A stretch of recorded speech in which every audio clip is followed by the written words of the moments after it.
अच्छे लोगों के साथ हमेशा बुरा क्यों होता है? गीता में श्री कृष्ण ने दिया है अर्जुन को इसका जवाब। श्री कृष्ण ने अर्जुन को जवाब देते हुए समझाई है, ये बात लोगों को उनके कर्मों का फल हमेशा मिलता है। गीता सार। आपने महसूस किया होगा कि जो लोग अच्छे कर्म करते हैं वो परेशान रहते हैं, वहीं जो बुरे कर्म करते हैं वो खुशी से रह रहे होते हैं। अच्छे कर्म करने वाले परेशान होते हैं कि आखिर उन्हें इतनी परीक्षा क्यों देनी पड़ रही है, जबकि जो अधर्म की राह में हैं वो खुश हैं और जिंदगी का लुत्फ उठा रहे हैं। अगर आपके मन में भी ये सवाल आया है तो आज हम आपको इसका जवाब देंगे। ये जवाब वो है जो भगवत गीता में लिखा है और श्री कृष्ण ने अर्जुन को दिया था।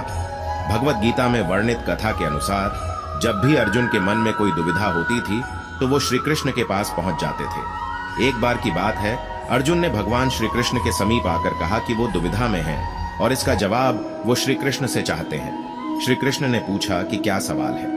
अर्जुन ने कहा, मुझे ये जानना है कि अच्छे लोगों के साथ हमेशा बुरा ही क्यों होता है, वहीं बुरे लोग खुशहाल दिखते हैं। अर्जुन के मुंह से ऐसी बातें सुनकर श्री कृष्ण मुस्कुराए और कहा, मनुष्य जैसा सोचता है और महसूस करता है वैसा कुछ नहीं होता है, बल्कि अज्ञानता की वजह से वो सच्चाई नहीं समझ पाता है। अर्जुन उनकी ये बात समझ नहीं पाए। इसके बाद श्री कृष्ण ने क्या कहा वो जानते हैं। श्री कृष्ण ने अर्जुन से कहा, पार्थ, मैं तुम्हें एक कथा सुनाता हूँ, उसे सुनकर तुम समझ जाओगे कि हर प्राणी को उसके कर्म के हिसाब से ही फल मिलता है। प्रकृति हर किसी को अपनी राह चुनने का मौका देती है। अब वो मनुष्य की इच्छा पर निर्भर करता है कि उसे धर्म की राह चुननी है या अधर्म की। कथा शुरू करते हुए श्री कृष्ण ने कहा, एक नगर में दो पुरुष रहा करते थे। एक पुरुष व्यापारी था जिसके जीवन में धर्म की बहुत महत्ता थी। वो पूजा पाठ में यकीन रखता था। वो हर रोज मंदिर जाता था और दान धर्म भी करता था और हर रोज भगवान की पूजा करता था। वहीं दूसरा पुरुष बिल्कुल विपरीत था। वो हर रोज मंदिर तो जाता था लेकिन पूजा करने नहीं, बल्कि मंदिर के बाहर से जूते चप्पल चुराने। उसे दान और धर्म से कोई लेना देना नहीं था। समय बीतता गया और एक दिन बहुत जोर की बारिश हो रही थी। इस वजह से मंदिर में पुजारी के अलावा कोई नहीं था। ये बात जब दूसरे पुरुष को पता चली तो उसने कहा कि ये सही मौका है मंदिर का धन चुराने का। पंडित से नजर बचाकर उसने मंदिर का सारा धन चुरा लिया। उसी समय धर्म कर्म में विश्वास रखने वाला व्यक्ति भी मंदिर पहुंचा। दुर्भाग्य से मंदिर के पुजारी ने उसे ही चोर समझ लिया और चिल्लाने लगे। वहां लोग एकत्र हो गए और उसे बहुत मारा। किसी तरह वो बचते बचाते वहां से निकला तो दुर्भाग्य ने उसका साथ वहां भी नहीं छोड़ा। मंदिर के बाहर वो एक गाड़ी से टकरा गया और घायल हो गया।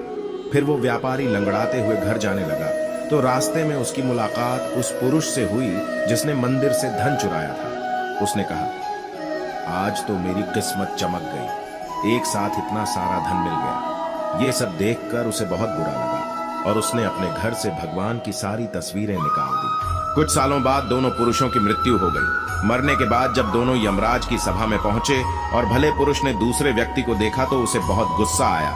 उसने क्रोधित होकर यमराज से पूछ ही लिया, मैं तो हमेशा अच्छे कर्म करता था, दान में विश्वास रखता था, उसके बदले जीवन भर मुझे अपमान और दर्द ही मिला और इस व्यक्ति को नोटों से भरी पोटली, आखिर ऐसा भेदभाव क्यों?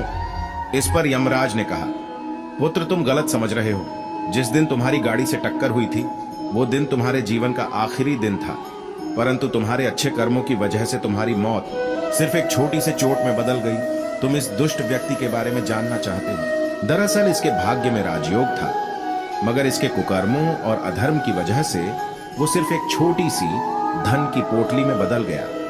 कथा सुनाने के बाद श्री कृष्ण अर्जुन से कहते हैं, पार्थ, क्या अब तुम्हें तुम्हारे सवाल का जवाब मिल गया?